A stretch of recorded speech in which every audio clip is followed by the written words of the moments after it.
para pemilik waktu luang, selamat datang. Apa kabar kalian semua? Mudah-mudahan sehat selalu ya. Di video kali ini, kita akan melanjutkan kembali alur cerita drama Korea yang berjudul Mr. Queen, episode ke-6. Di episode lalu, setelah insiden marah-marah dan lempar tusuk konde, Choljong pun mulai menyadari jika sang ratu tidak sedang mencari perhatiannya. Choljong pun bertekad untuk mengenal sosok sang ratu lebih dalam lagi. Namun di saat bersamaan, keberuntungan rupanya memihak Jang Bonghwan. Mendadak, hujan turun dengan derasnya dan membuat danau terisi penuh dengan air. Jalan untuknya pulang ke dunia modern pun terbuka lebar, tanpa perlu susah-susah lagi cari muka di depan Ibu Suri Agung Sunwon. Namun saat ia sudah menceburkan diri ke danau, tiba-tiba saja Choljong berenang ke arahnya dan menolongnya. Kayaknya batal pulang ini Jang Bonghwan. Penasaran dengan kelanjutan kisahnya? Tonton video ini ya. Namun sebelumnya jangan lupa klik subscribe, like, komen, dan nyalakan notifikasi loncengnya ya, supaya bisa dapat update drakor dan film dari channel ini. Dan buat yang sudah subscribe channel ini, terima kasih banyak ya. Dukungan kalian menjadi semangat bagi kami untuk mengembangkan channel ini. Langsung aja kita bahas drakornya, check it out. Pagi itu, hujan deras telah berhenti. Choljong yang sedang rapat dengan pengarah khusus Hong, rupanya tidak bisa konsentrasi. Pikirannya terus tertuju pada Kim So-young, yang sikapnya aneh natural. Sangat berbeda dengan Kim So-young yang ia kenal dulu sebelum tercebur ke danau, yang mana sikapnya kaku-kaku gitu. Choljong pun jadi sangat tertarik dengan Kim So-young yang ini, seolah ratu adalah alien yang baru datang dari luar angkasa. Ia pun lantas mengingat kata-kata terakhir Kim So-young saat hujan-hujanan. Sampai hari ini saja, karena besok semua akan kembali pada tempatnya. Ya, begitulah katanya. Choljong pun berdiri dengan panik dan ia pun lantas pergi. Ya, hujan deras berarti danau terisi penuh. Ia pun ingat semalam Kasim mengatakan sang ratu sampai rela memohon pada Ibu Suri Agung Sunwon agar danau diisi kembali. Dan kini pastinya danau sudah penuh. Choljong pun menduga, apakah sang ratu akan kembali mencoba menceburkan diri ke danau? Dan dugaannya pun benar. Choljong menemukan baju, tusuk konde, dan tulisan yang terukir di batu. Ia pun lantas melompat ke danau dan menemukan Kim So-young yang tengah mengambang. Ia pun mencoba menolongnya walaupun sang ratu menolak. Choljong pun memaksa hingga akhirnya sang ratu berhasil diseret ke tepi danau. Tentu saja emosi Jang Bonghwan pun meledak. Upayanya kembali ke dunia modern malah digagalkan sang raja. Namun Choljong pun balik marah karena dikira Kim So-young. Jang Bonghwan pun dengan marah mengatakan, bukankah kau tidak peduli pada gadis ini hidup atau mati? Jadi pergi sana. Raja pun memohon dan menahan agar Kim So-young tidak menceburkan diri ke danau. Namun Kim So-young jadi-jadian ini pun menyundul hidung Choljong hingga ia pun tersungkur. Mereka berdua pun akhirnya berdebat tentang definisi no touch yang dianggap Choljong adalah hidup bahagia dan menyenangkan. Hingga akhirnya gegara kelamaan debat, Jang Bonghwan gagal nyemplung ke danau lagi karena keburu ketahuan Dayang Choi dan Dayang Hongyeon yang langsung membawanya kembali ke kamarnya. Choljong pun lantas melihat tulisan yang terukir di batu dan ia pun mengambil tusuk konde Kim So-young yang tergeletak di atasnya.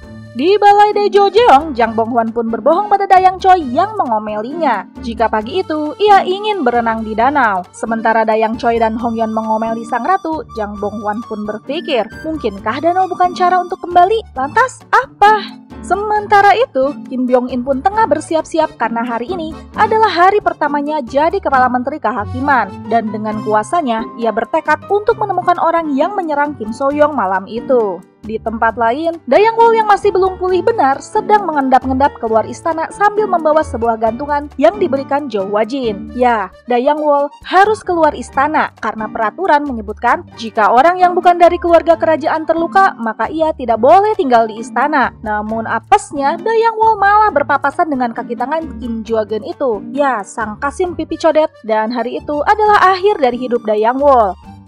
Rupanya di Balai Daejo Jeong ada Dayang Mata-Mata, yang mana Dayang ini multifungsi. Ia kadang jadi informannya menteri dari klan Pung Yangjo, dan kali ini ia bekerja untuk memata-matai Kim So-young yang habis kembali nyebur ke danau atas suruhan Kim Jua-geun. Adik dari Ibu Suri Agung Sunwon itu pun lantas menyuruh Dayang Mata-Mata untuk melaporkan semua hal yang ia tahu tentang kejadian hari itu, yang mana ratu dan raja nyebur ke danau bareng-bareng. Imbalannya, sang Dayang Mata-Mata ini akhirnya naik jabatan dan bisa bertugas mengurusi kamar ratu. Jo Hwa-jin yang kesepian dan merindukan Dayang Wol pun didatangi Ibu Surijo yang membawakan hadiah setengah lusin anak panah. Namun itu bukanlah hadiah yang sesungguhnya, karena hadiah aslinya adalah kabar gembira tentang petisi yang dikirimkan klan Pung Yangjo untuk memakzulkan Ratu Kim So-young.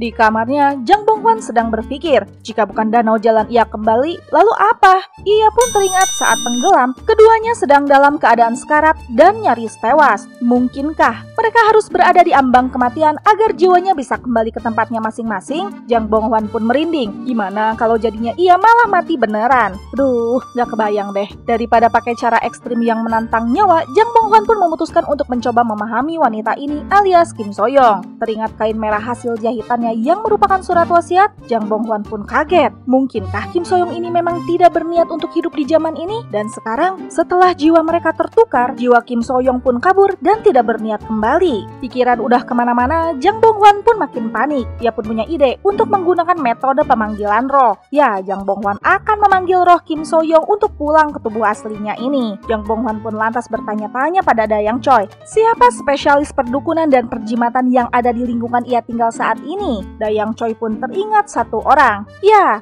ia adalah Ibu Surijo. Ingat ya di episode 1 lalu, melihat keanehan pada Kim So-young setelah tercebur ke danau, ia akan memuji kecanggihan jimat terbaru yang diberikan dukun kepadanya. Walaupun sesungguhnya Kim So-young berubah jadi barbar begitu bukan karena jimat, melainkan kerasukan jiwanya Jang Bonghwan.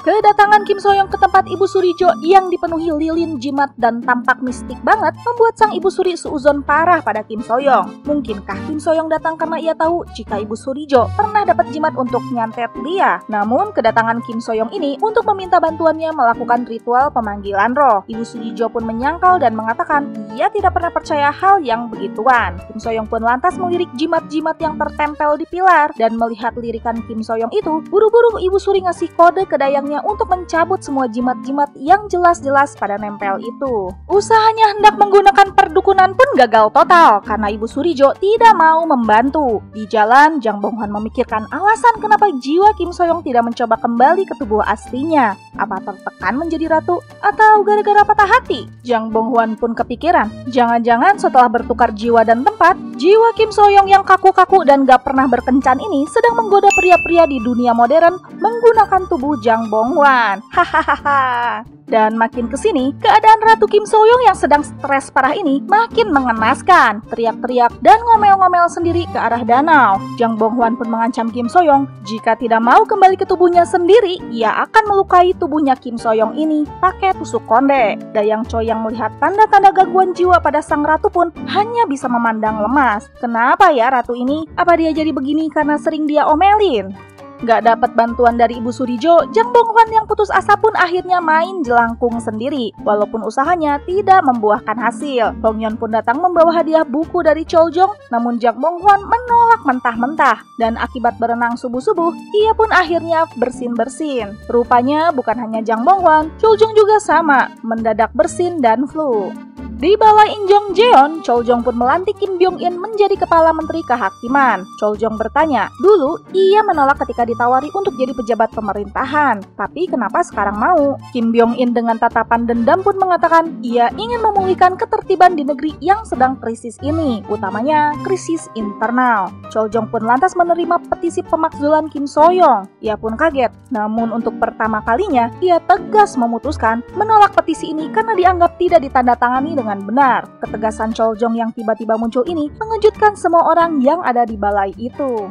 Jang Bonghwan yang sedang dendam sama Kim So-young kali ini berniat menyalahgunakan tubuh itu. Ia pun minta makan di luar biar kena angin-angin. Tujuannya agar pileknya makin parah. Hongyeon pun memberi semangat pada Kim So-young agar tidak putus asa karena hilang ingatan. Ia harus tetap jaga kesehatan, toh kalau sakit kan diri sendiri yang merasakan. Ya, dikiranya Hongyeon sang ratu ini sedang stres karena hilang ingatan. Padahal kan bukan. Mendengar itu, Jang Bonghwan pun mulai kembali bersemangat. Saat sedang santai-santainya, Kim Byung-in pun datang menghampirinya disusul dengan Choljong. Di depan Kim So-young, Kim Byung-in pun menyalahkan Choljong karena membuat Kim So-young jadi ingin menghabisi nyawanya sendiri. Choljong pun menolak tuduhan itu dan perang mulut kedua pria itu pun terjadi. Jang Bonghwan yang gak tahan dibela dua pria itu pun lantas menyela. Sepeninggalan Kim Byung-in, Choljong pun berlutut di depan Jang Bonghwan sambil menyerahkan tusuk konde yang ditinggalkannya di atas batu. Ia pun lantas meminta kesempatan untuk bisa memahami Kim So-young lebih baik lagi. Tindakan Choljong ini tentunya membuat Jang Bonghwan geli, tapi ia pun menerima niat hati Choljong, toh yang dimaksud raja kan Kim So-young dan bukan dirinya. Jang Bong-hwan pun lantas menemui Ibu Suri Agung Sun-won dan mulai merayu agar dirinya tidak dimakzulkan oleh klan Pung Yang-jo. Ibu Suri mengatakan, ini semua salah Kim So-young yang suka aneh-aneh. Jadinya gosip buruk tentang dirinya menyebar sehingga dimanfaatkan klan Pung Yang-jo. Jang Bong-hwan pun mengatakan, asal Ibu Suri mendukungnya, semua gosip dan rumor akan ia bereskan. Jang Bong-hwan pun lantas mengumpulkan pria-pria muda, gagah, dan menarik untuk membawa tandu makanan. Jang Bong-hwan memanfaatkan the power of influencer untuk mengcounter gosip buruk tentang dirinya. Ya, pria-pria itu tidak hanya membagikan makanan, namun juga bergosip, menyebarkan rumor positif tentang Ratu Kim So-young. Dan akhirnya, seisi istana pun terhasut gosip jika Jo Hwa-jin lah yang mencoba mendorong Ratu ke danau. Namun berkat pembelaan yang dilakukan Kim So-young dengan mengaku hendak menghabisi nyawanya sendiri, akhirnya Jo Hwa-jin pun tidak jadi dihukum. Jadilah sosok Jo Hwa-jin dikenal jahat, sedangkan sosok Kim So-young dikenal bak malaikat berhati dan berbudi luhur.